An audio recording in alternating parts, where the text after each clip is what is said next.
Hello students, I welcome you all to the YouTube channel understanding basics. इस वाली video में हम क्या डिस्कस करेंगे? इस वाली वीडियो में हम लोग अपना 74th अमेंडमेंट एक्ट को डिस्कस करेंगे। अब तक हम लोगों ने क्या करा, इससे जस्ट पहले हमने बहुत डिटेल में 73rd अमेंडमेंट एक्ट को अंडरस्टैंड करा, उसके प्रोविजंस को समझा। ठीक उसी तरीके से 74th अमेंडमेंट एक्ट जो हुआ था 1992 में एंड इम्प्लीमेंट किया गया था 1993 में, तो उसको अब हम यहाँ पर अंडरस्टैंड करेंगे।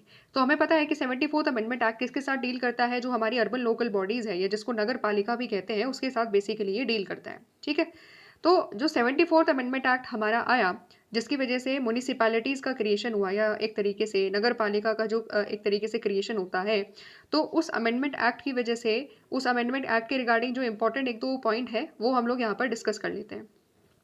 सबसे पहली चीज़ ये है कि जब हमने 74th अमेंडमेंट एक्ट किया तो उसके बाद कौन सा पार्ट कॉन्स्टिट्यूशन में ऐड किया जाता है?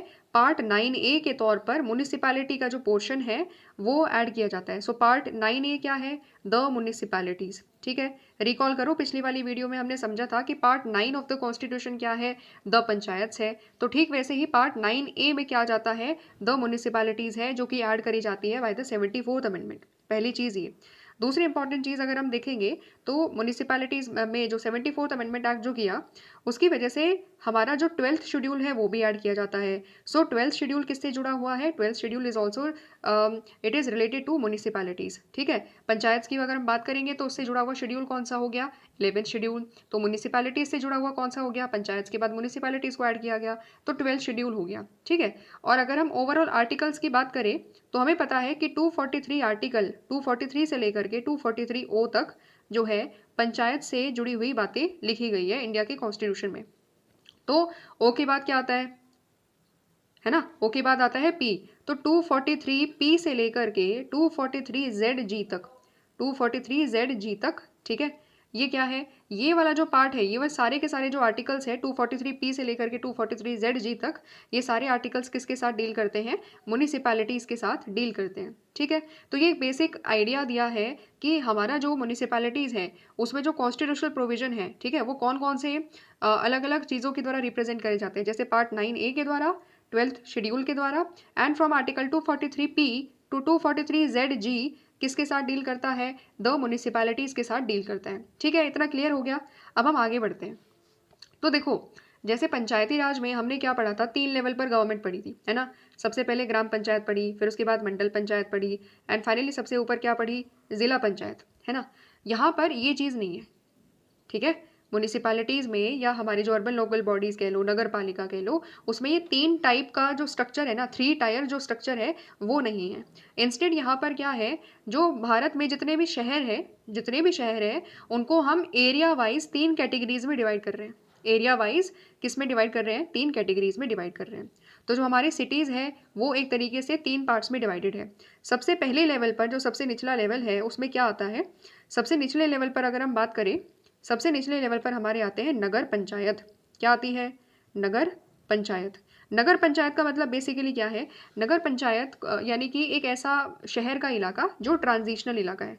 ट्रांजिशनल का मतलब ये है कि उसमें थोड़ा सा भी गांव के भी एक तरीके से फीचर्स मिलेंगे, थोड़ी जगह पर कुछ खेती वगैरह हो रही होगी, और वहीं पर उसमें कुछ शहर के फीचर्स भी मिलेंगे। ठीक है, ज़्यादा जो लोग हैं वो सर्विसेज कर रहे होंगे। ठीक है, एंड वहाँ पर डेवलपमेंट, इंफ्रास्ट्रक्चर डेवलपमेंट कंपैरेटिवली ज़्यादा हो रहा होगा।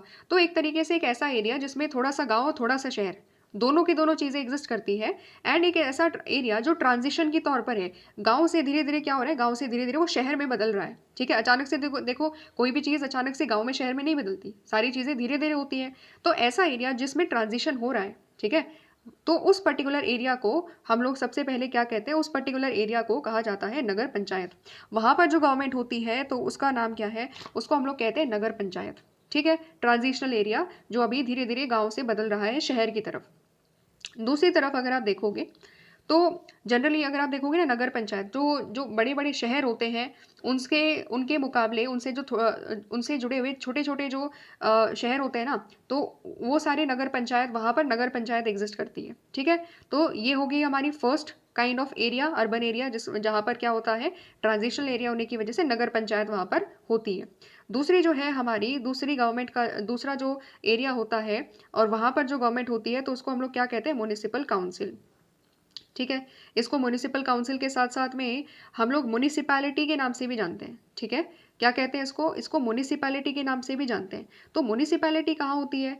ऐसा एरिया होता है जो स्मॉल अर्बन एरिया है। ठीक है, क्या एरिया है? स्मॉल अर्बन एरिया वाला, मतलब है एरिया शहर का, लेकिन कंपैरेटिवली बहुत बड़ा शहर नहीं है। दिल्ली मुंबई जैसा बड़ा बड़ा शहर नहीं है, रादर उसके मुकाबले कंपैरेटिवली पॉपुलेशन की साइज में हो, इंफ्रास्ट्रक्चर डेवलपमेंट में हो, इसमें जो है साइज थोड़ी सी छोटी है। ठीक है शहर लेकिन है छोटा। ठीक है, तो जो छोटा शहर जो होता है ना, तो वहाँ पर जो गवर्नमेंट एग्जिस्ट करती है उसको हम लोग क्या कहते हैं? म्युनिसिपल काउंसिल कहते हैं, या फिर उसका दूसरा नाम होता है म्युनिसिपैलिटी।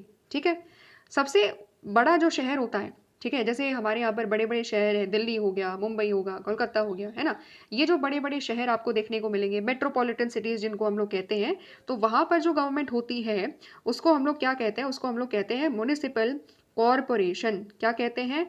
Corporation, municipal corporation. और ये बड़े बड़े जो हमारे बड़े बड़े जो मेट्रोपॉलिटन सिटीज़ हैं, उन सब में म्युनिसिपल, वहाँ पर क्या एग्जिस्ट होती है? म्युनिसिपल कॉरपोरेशन वहाँ पर as a form of government के तौर पर वहाँ पर काम करती है।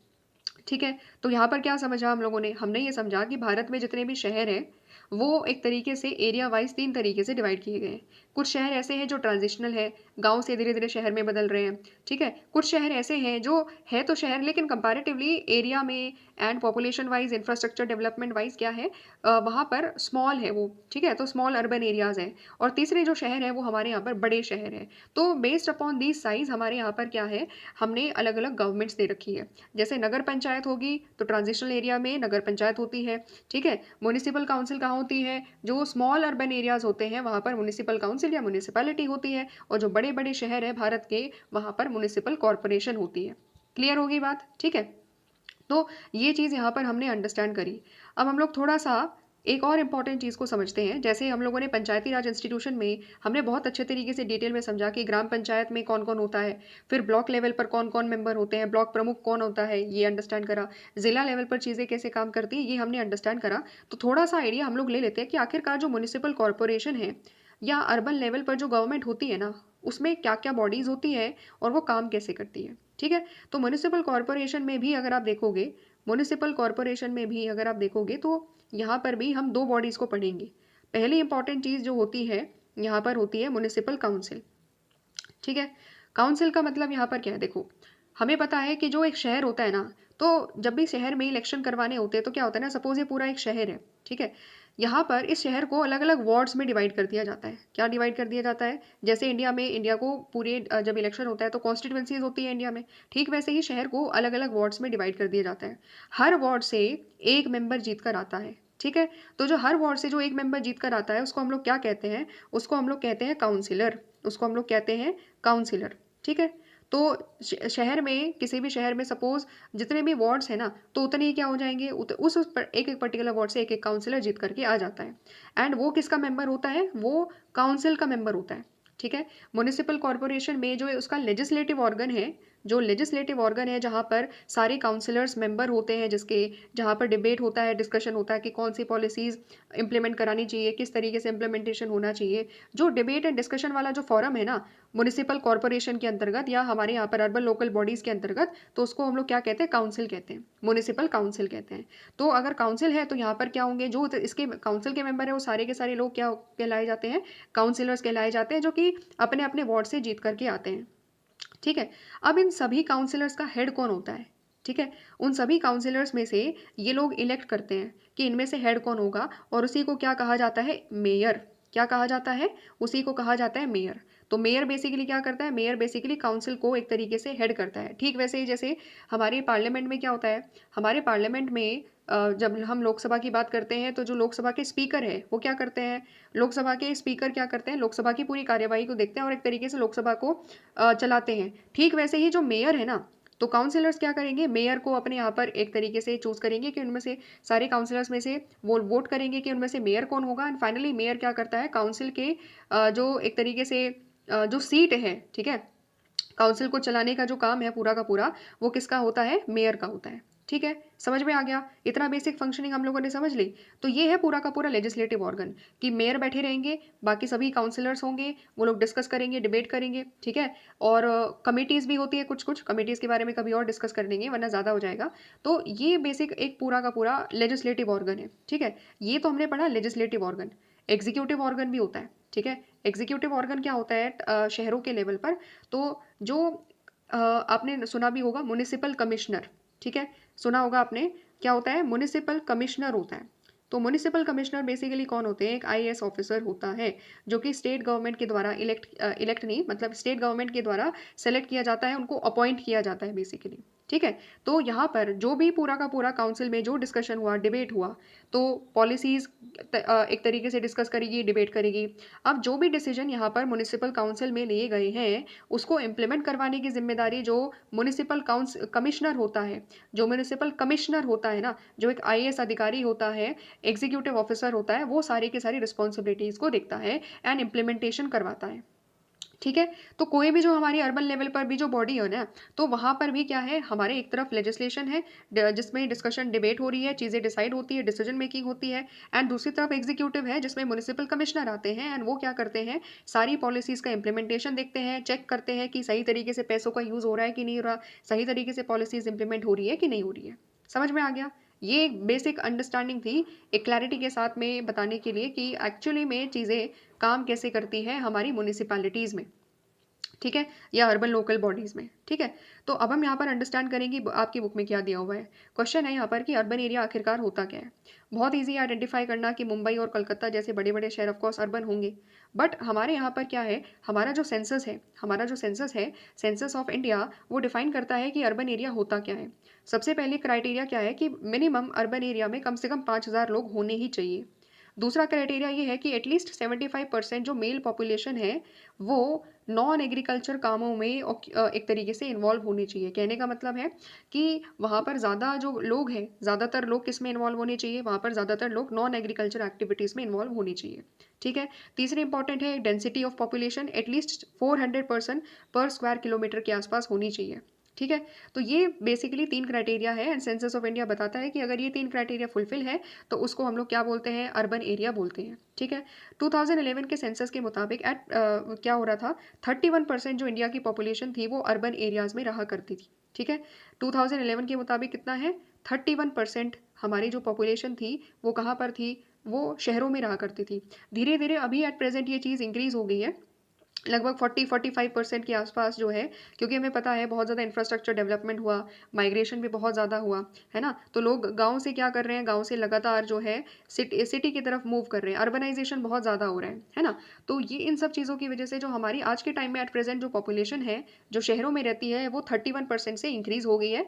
लगभग 40-45 या 46% के आसपास आज के टाइम में भारत की जो पूरी जनसंख्या है, वो कहाँ रहती है, शहरों में रहने लगी है, ठीक है?